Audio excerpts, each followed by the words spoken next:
Good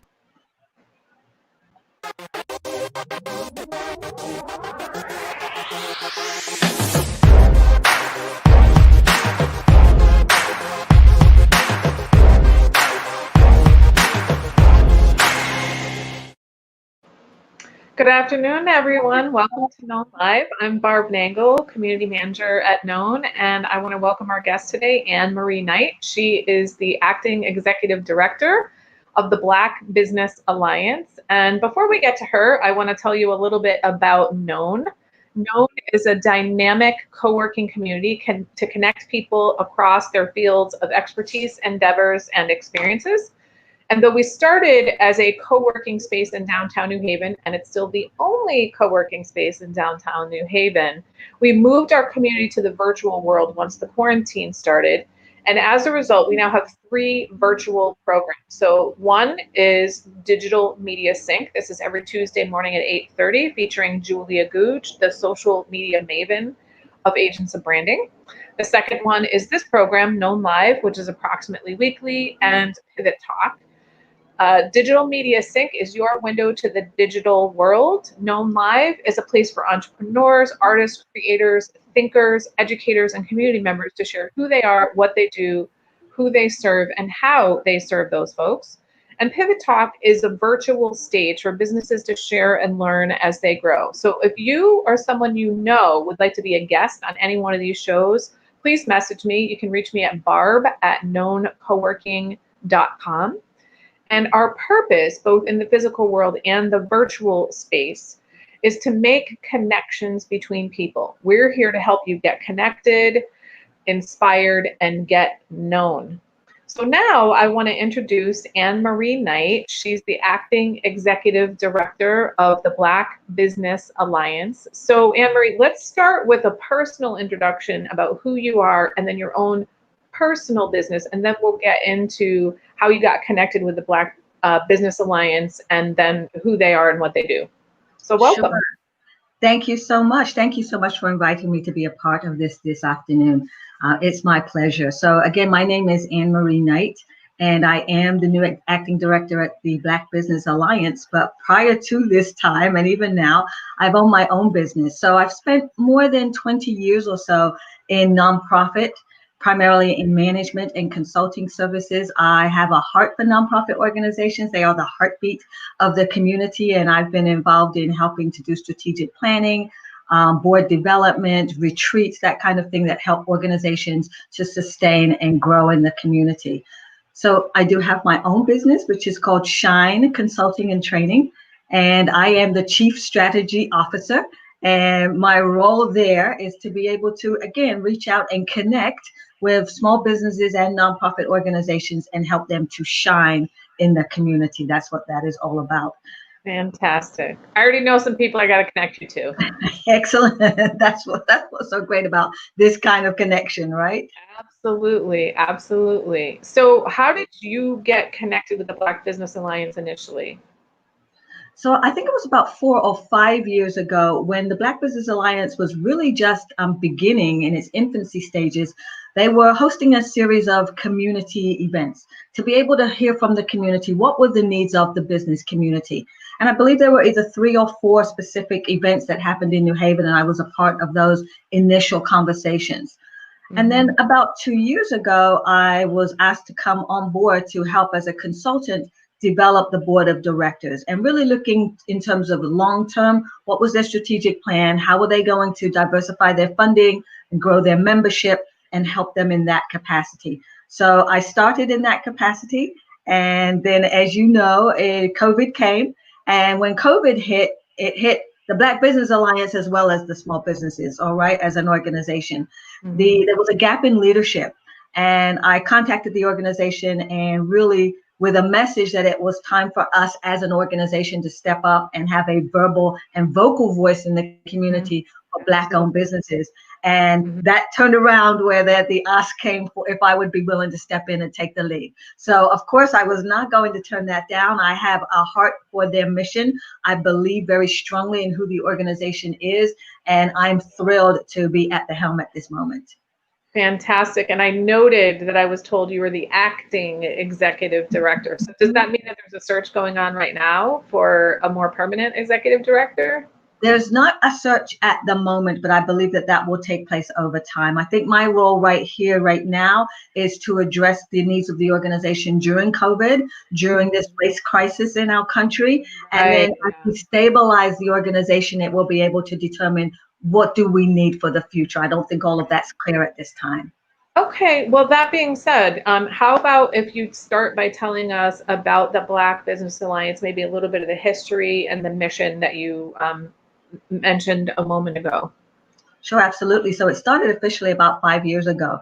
And so the organization has grown. It is a membership organization, a nonprofit membership organization. So I think people often think about the Black Business Alliance in terms of it being a networking organization, and it is much, much more than a networking organization. As a membership organization, it functions more like a chamber of commerce, right? We survive with our membership. So the organization has a mission to grow, connect, develop, support, and empower Black businesses within the state of Connecticut and beyond. So it has a statewide mission initially, but it will be expanding. That is definitely a part of the vision. And really, we're here to help create sustainability for small Black businesses. And that's a part of building economic wealth in our community. Great. Love it. Love it.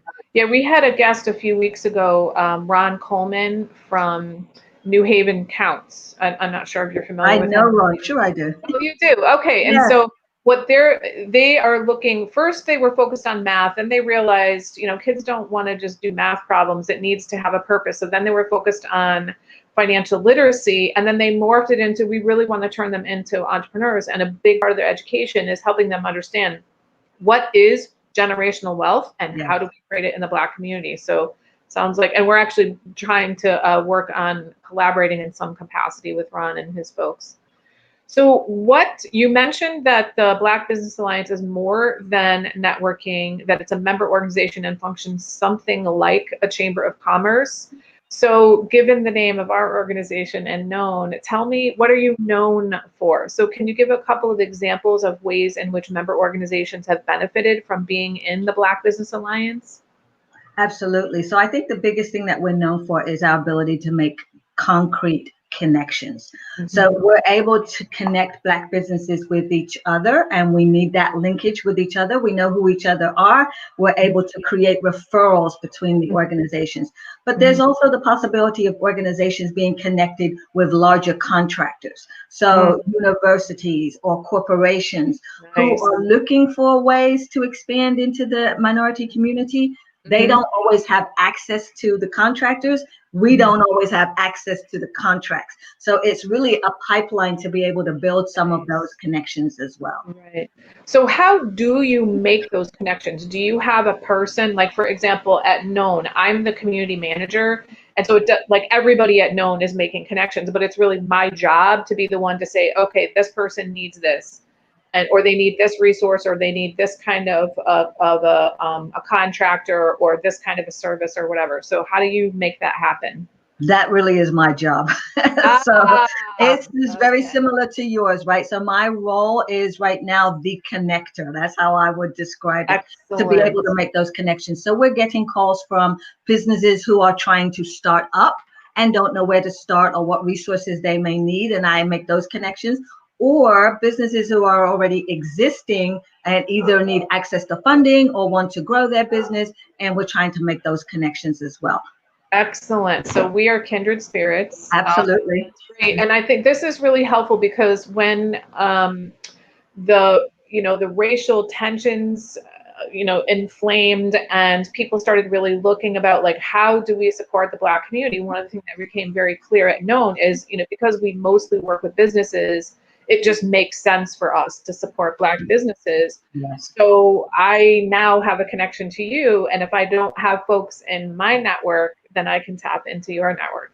I love that. So so we both have traveling networks we can bring around and share. That's right. Okay, fantastic. So, what kind of services do you offer besides making connections? You said something about the contracts. I love that idea. Can you say a little bit more about that? And if there's any other concrete services that you provide, folks would like to hear Absolutely. about that too. Sure. So we have a number of services that we provide. Primarily, I would say one bracket is, or one ballpark is education. And so Okay. we offer workshops either live or now virtually, right? That might assist with somebody who needs assistance with financing their business or understanding QuickBooks or Mhm. how to do business planning or develop a business plan. There are a series of workshops that we can offer, Mhm. sometimes by ourselves and a lot of times in conjunction with other partners. So just last week, we did a webinar with the New Haven Chamber, the Greater New Haven Chamber, Oh, cool. Great. around the PPP loan. And Okay. they've extended the date, there are still businesses who have not taken advantage of that. And we were able to combine our efforts to be able to create a panel that would answer questions and get people engaged in order to be able to access that program. So education is one key bracket. The other Okay. piece is technical assistance, and we have a technical assistance team. So if a business is looking for funding and financing, access to financing is one of the key aspects of the Black Business Alliance. Mhm. It is clear that Black businesses have less likely chance of being able to access financing than others, up to 1/3 of a chance of Wow. accessing that financing. I know the statistics really blow your mind when you think about it. And so Yeah. it's very important that an organization like the Black Business Alliance is here as a kind of a one-stop organization to be able to open those doors and open them even wider in many cases. So Right. we have a technical assistance team, 2 people on that team who are able to bring in a small business, analyze where that business is, look at what the specific needs are. Do they need a business plan? Do they Mhm. need to create a marketing plan? They Mhm. help with each specific need. And then we have in-house the capacity to be able to develop a loan package. That Excellent. loan package is then presented to HEDCO as part of the MBRLF, which is the Minority Business Revolving Loan Fund. Oh, And cool. a minority business is able to access up to $100,000 in that loan program. That's great. But you Yeah, have to be able to meet the requirements in order of to do course. that. And so Right. the technical assistance team is able to work with you from point A to point B to be able to access that loan package. Excellent. So it sounds like real hands-on mentoring is what's Absolutely. happening. Okay. Absolutely. That's a key part of it, definitely. Okay. All And right. And tell me what Headco is. HEDCO is really, I would say, the key financing organization in the state.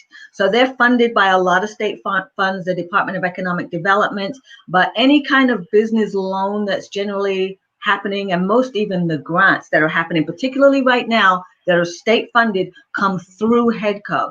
And Okay. so the other organizations like SBA, SAMA, the Spanish American Merchants Association, BBA, we all are kind of pipelines to HEDCO for the Okay. funding. We Yeah. act as their technical assistance arm.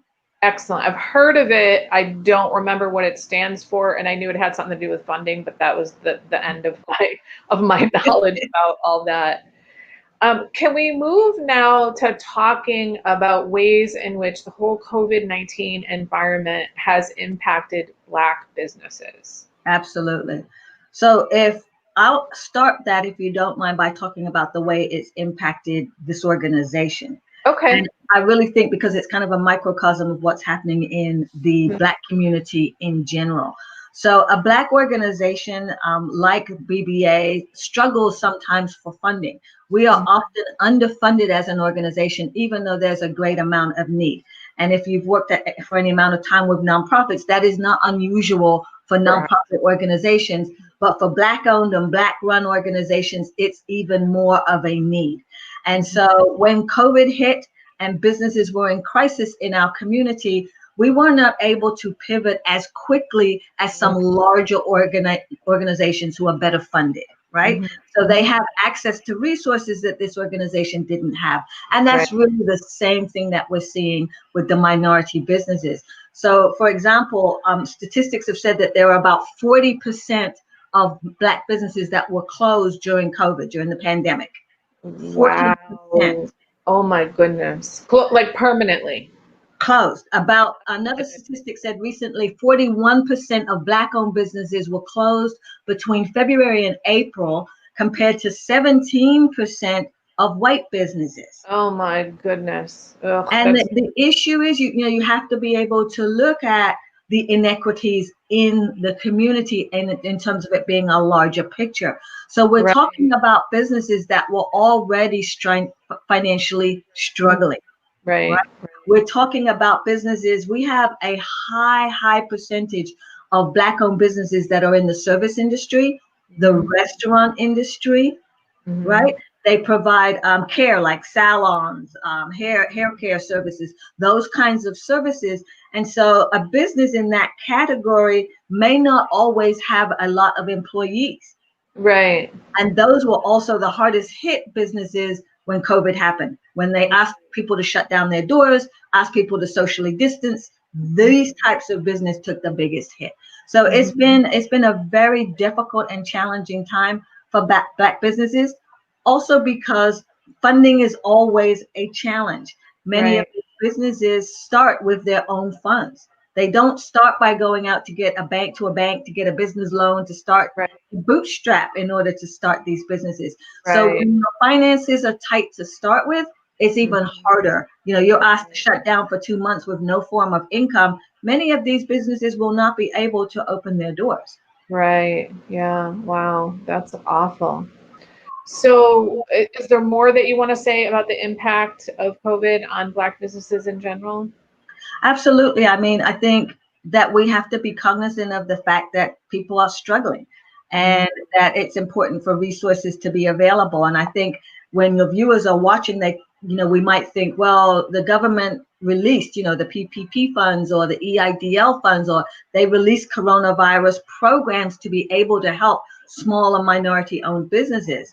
The Mhm. reality is that all of that money didn't necessarily trickle down to the people who needed it the most, right? Yeah. So there are businesses who don't trust the government as much. That's a kind of inherent in the community. So they may Mhm. not have applied for the loans. There were Mhm. also a lot of stringent regulations and confusion around the regulations. So Mhm. the messaging was not clear in the community, and there needed to be Yeah. more technical assistance to help Mhm. businesses access the grants and the programs. Right. Yeah, absolutely. I'm a small business owner myself, and I have a former business coach that happened to reach out to me and say, "Hey, do you want help with this?" And like, I have pretty high reading comprehension. I actually like forms and stuff, unlike most people. And I was like, "Oh my goodness!" It was so hard to make sense of all this stuff, and Absolutely. it made me want to keep giving up and not persist because not only because it was really frustrating, but I also wasn't quite clear, what am I going to get from this? Do I qualify for it and all that? So I can't imagine, had I not had his assistance, what that experience would have been like. That's Absolutely. incredible. So, yeah, the qualifications piece, what was going to turn into a loan, what was forgiven, what wasn't forgiven. There were so many components to it. Yes, it was confusing. And if you didn't have access to the resources to help, it was overwhelming, to be Yeah, honest, for a lot of absolutely. people. Um, Yeah. you're required to kind of bring in your documentation, and they need to know numbers. And for some businesses, they don't always have access to those numbers readily. So Hmm. you pile on COVID, your Hmm. business being closed, you're stressed and panicked, and on Right. top of it, you're trying to make your way through all of the federal paperwork. It's been Right. a real challenge.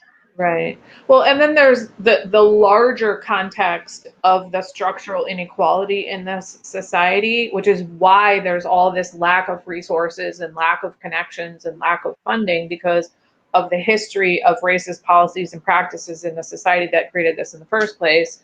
And then we add on top of that all of the racial violence that has erupted, and I can't even imagine, what that's like to be a Black business owner at this point in time.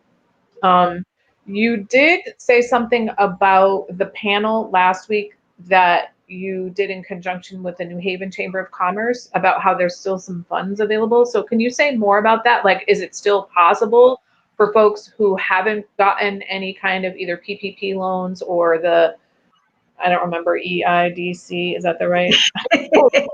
Sure, Uh, all the letters. yeah. Are there still funds available for people who haven't applied yet?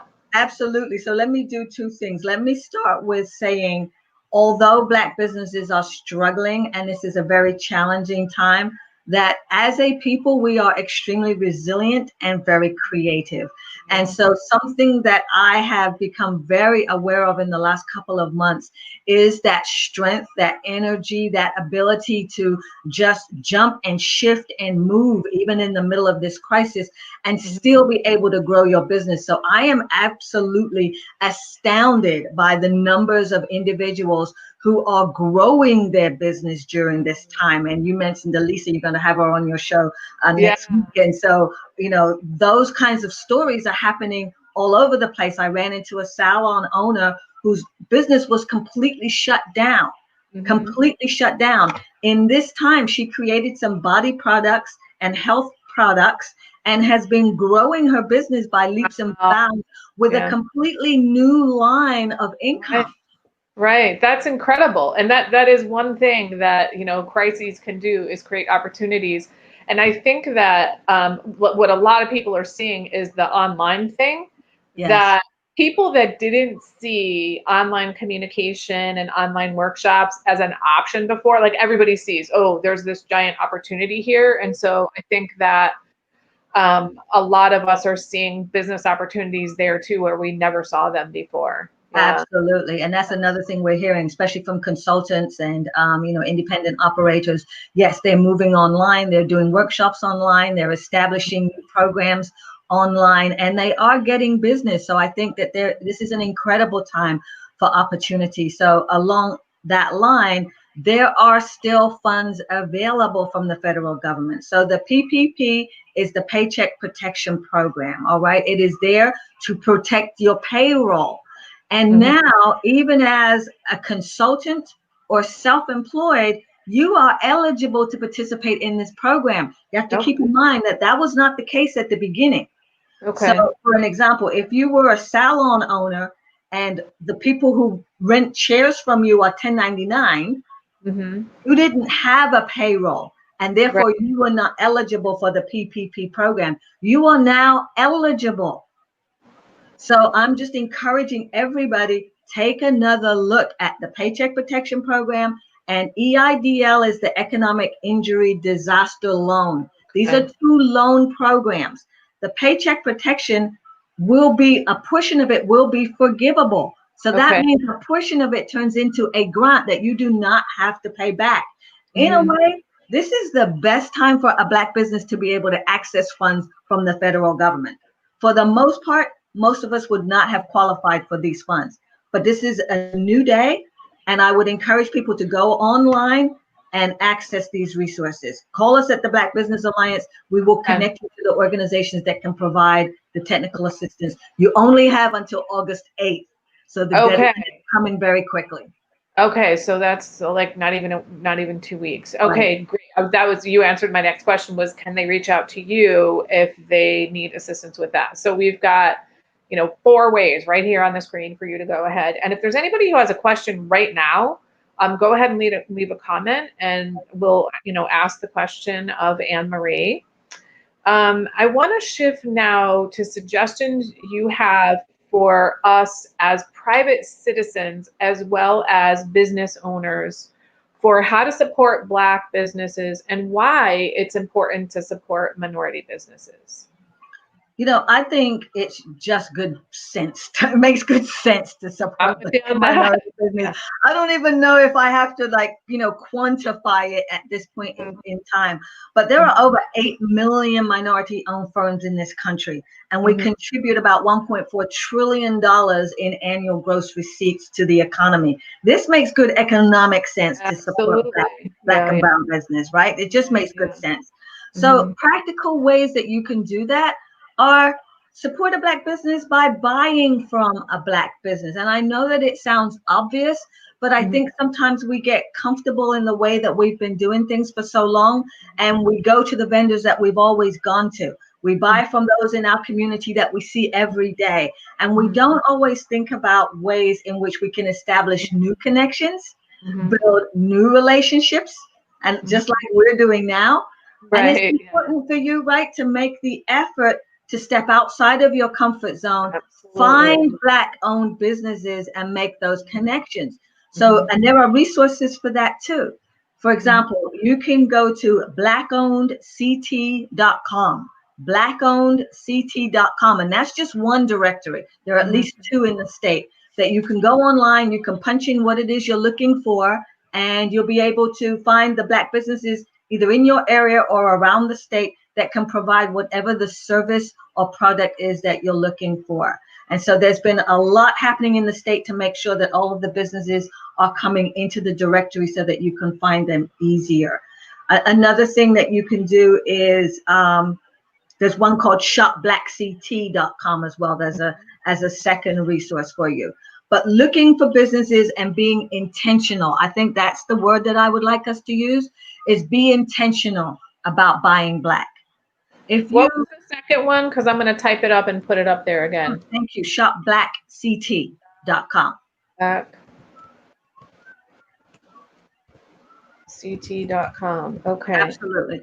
Now, if you go to DoorDash or one of those food delivery programs, you'll notice now that at the top of their website, they're listing first Black-owned companies to be able to show you and encourage you to support Black-owned. So when you see those opportunities, please take advantage of them. But I also want us to think about this in terms of it being a long-term thing, strategy, not just short-term. So it's not just about you spending $50 and getting your nails done at one salon that one time, right? It's important for us for this to become the fabric of how we do business. It becomes a philosophy internally.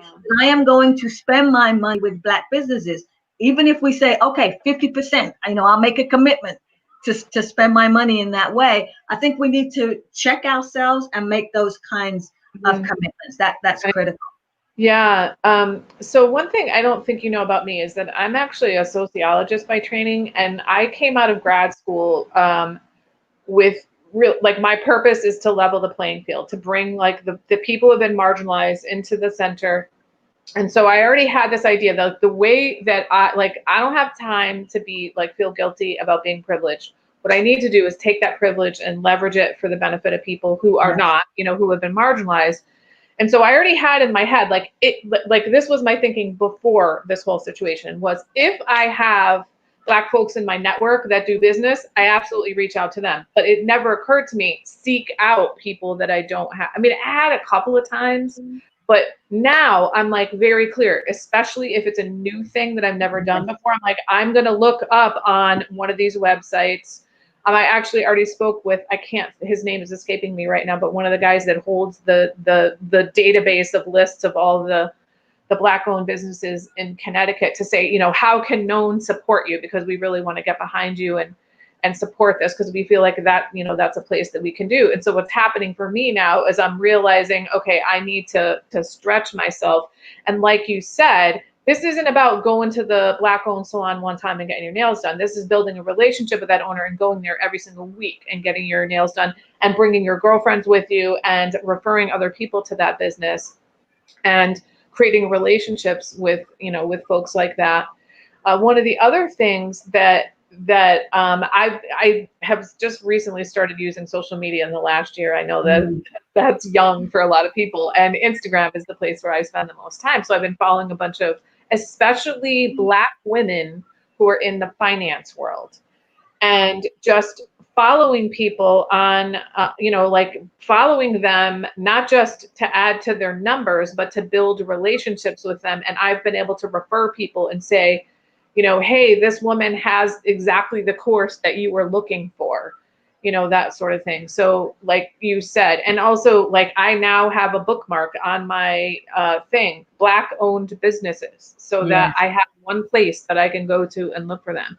Absolutely. So we have to, like you said, we have to stretch ourselves and make sure that this is part of our everyday practices, that this is not just a one-time fix and doing it so that we can feel good about ourselves. It's about really changing the patterns of our lives and changing the relationships and and getting the money into the communities that need it the most, you know? Absolutely. You know, I Yeah. think COVID-19 and what's happening in our country around race right now has really created the perfect storm. And eyes have been opened for people in a new way. I'm just going to say that, in a new way. Absolutely. So I And just want to say hi to Sammy I that think in there. so, you know, it's important that we don't waste this moment, right? That we Absolutely. don't waste this moment. And I Yeah. think before, you know, as we live our lives, that it's become kind of, we just check a box and we move forward. And Mhm. we're really asking you right now to stop. Yes, be intentional, Mhm. make some decisions that have a lasting impact. I think, you know, that's absolutely key. But Yeah. one of the things that struck a chord for me was that you went the next step, which is then not just going yourself, bringing your girlfriends, but talking about, right, and Mhm. sharing the information with others. Right. I think Yeah. that's another thing. We also have to be able to look at what are our biases, right?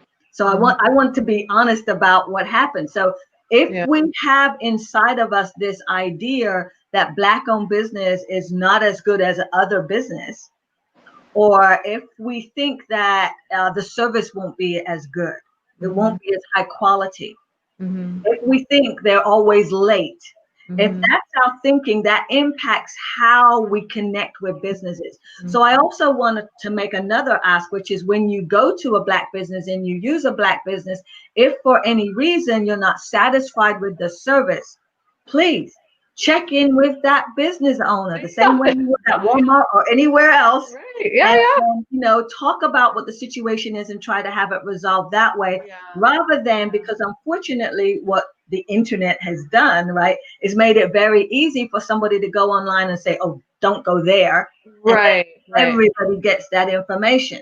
Right. And I Right. think that we need to refrain from that. We need to build relationships, exactly as you Yeah. said. Yeah, and I think the thing about internal biases is that we don't know that we have them. Mm, And what I am seeing and hearing a lot, especially from white folks, is if they are accused of anything, instead of opening up and saying, "Oh my goodness, what did I do or say that caused you to think that I was racist?" they say, "Not me." yeah. And so I would just encourage, especially white folks, like if somebody, especially a person of color, says something to you that was racist or whatever, instead of being defensive, ask, "Oh my goodness, what did I'm sorry, and what did I do or say?" And so but beyond the biases, one of the things that I want to say, like as a white person, I grew up in Tolland, Connecticut, which is an extremely white town, and it wasn't until I moved to New Haven and I started working as a program coordinator for urban education programming that I was ever in an instance where I was the only white person or even the minority in the room. And I had a political commitment to this kind of work, so I wasn't terribly uncomfortable. But I know that most white people have never been either in the minority and especially not the only white person somewhere. And so they might feel a little intimidated going into a black owned business when, everybody around them is not like them. And here's the thing, suck it up, people. Your comfort is Yeah. not that important and Yep. it's not going to kill you. So stretch yourself. Can you imagine what it's like to live your life as a minority and have to be uncomfortable like all the All time? the Like time. the idea that you get to be comfortable all the time that's a part of being privileged. That's Like right. it's a privilege and it's not a right for you to be comfortable in your life. So just because you're uncomfortable walking into, for example, a black salon, do it anyway. They're human beings. There's going to be a bunch of moms with kids and women who like to get their nails done and who like to talk about hair and fashion and all that stuff, just like every other salon. Right. So suck it up and walk. Absolutely. I mean, and we're living in this century where probably, you know, 60 to 80% of what we do is online anyway, right? Yeah. You're Yeah. buying online, you're spending your money online, spend it intentionally with a black owned business. Yes. That's the ask Absolutely. that we're making people Yeah. to make. And Yeah. then I think for, you know, corporations and universities, municipalities, those types of organizations. It's also time for them to take a good hard look at who they are too, right? So you can't, this is no longer a day and age for checking a box. We have to put our money where our mouth is. I believe in that wholeheartedly. And if you say you're standing up for Black Lives Matter, if you say you're standing behind Black business, then your giving needs to look like you stand behind Black business. And you need to support the organizations that support Black business. So it should never be a situation where the Black Business Alliance has to ask for funds. That should not even exist in this day and age, right? So everybody needs to take a good hard look. Where are you purchasing? When you spend your money in the university or the corporation, where are you purchasing? What is your intention around spending your dollars with Black business and inviting in Black businesses as contractors? What can you do to expand that instead of the traditional 5 or 10%? We're beyond that now. You need to make new goals. You need to stretch yourself, and you need to state those goals publicly. And I think that would make a huge difference in this community. Yeah, like one of the things you just said, I want to highlight what you just said. Like, even if you're a worker that works in a giant corporation, if you get to say who's going to be the caterer for that event that we're having, if you're the person who normally works for the caterer, seek out a Black-owned caterer. It doesn't mean you have to be in the purchasing department. It doesn't mean you have to be in the sales department. It doesn't matter. And this is an example of how things on the individual level can weaken and disrupt the stuff that's happening on the structural level. So you as an individual worker in a corporation can make a decision about where we're going to buy this thing, or who we're going to seek out, or where we're going to advertise positions for hiring. For example, if you need somebody who does sales and marketing, go to the Black Business Alliance and say, hey, is there a Black-owned business that does sales and marketing that you can refer us to? Or we're seeking a person for our sales and marketing department. Do you know somebody who's looking for a job? Those kinds of things. Absolutely. So everybody can make a difference, right? And so again, even if you're in a corporation and you give your donation and your organization, your company matches the donation, this is the time to start talking about these Black-owned organizations and these Black-owned businesses, right? So that your organization may not even be aware of who we are. But if you're aware, talk about us. Bring us up to these organizations. They can all, everybody can do more, and that's all that we're asking for. I wanted to touch on the Black directory for a moment, if I can. One of the things I've noticed, and it's because of the environment that we're in, that there were 6 or 7 people who jumped up and with a passion to help, which is a good thing, but everybody started creating a directory, a Black-owned directory. And unfortunately, what that does is it fractures the efforts, right? So BBA, the Black Business Alliance, already had a directory. Nobody called and said, do you have a directory and can I help you with it? They just started new directories. So, we have partnered with Black-owned CT, and that's on our website for their directory. But I am making a concerted effort to reach out to everybody else who has a directory and to have a conversation that says, let's bring it into one place. And for me and the organization, it's not about ownership. It's about counting the numbers, right? We have to be able to quantify the impact of Black business. And when those lists are fractured, we don't really have a full picture of the impact of Black business in our state. So it's important for us to be able to bring those numbers together. So we're making a concerted effort to kind of collapse all of those lists into one place at some point, so that it's an easy one place to go to for the information, one place to go to for the numbers, and that way we're able to kind of see the size of what we're talking about in the state. Love it. So you hear that, people? If you have one of those lists and you're not connected with the Black Business Alliance, please make sure that you do, so that you can combine your lists and make sure not everybody's counted and we know what's going on. And it's all easier for people to go to one place. Absolutely. And then every business gets that same exposure rather than some on a list, some not included on another list. It's important for everybody to be able to get the exposure. Yeah, fantastic. I love it. Okay, great. Any last things that we haven't talked about that you want to make sure that you mention, or things that we talked about that you want to just hit on one more time before And we I go? just touch on this, COVID and pivoting in this crisis has been critical, right? So I encourage all businesses to look for opportunities even in a crisis. But for BBA, we've had to do some pivoting ourselves. And so one of the things that we've done is we've launched a series of roundtable discussions. I believe it's important in our community for us to be able to talk to each other about what's happening. And so a couple of weeks ago, we did the Black Women in Business Roundtable. Sammy was a part of that roundtable. It was dynamic. It was fantastic. I couldn't believe all the heavy hitters when I saw it. An amazing group of women who came together and shared from their heart, shared their stories, shared their information. It was inspirational. Those are the kinds of discussions that BBA is going to continue to have. So the next one that we're planning is for salon owners and barbers.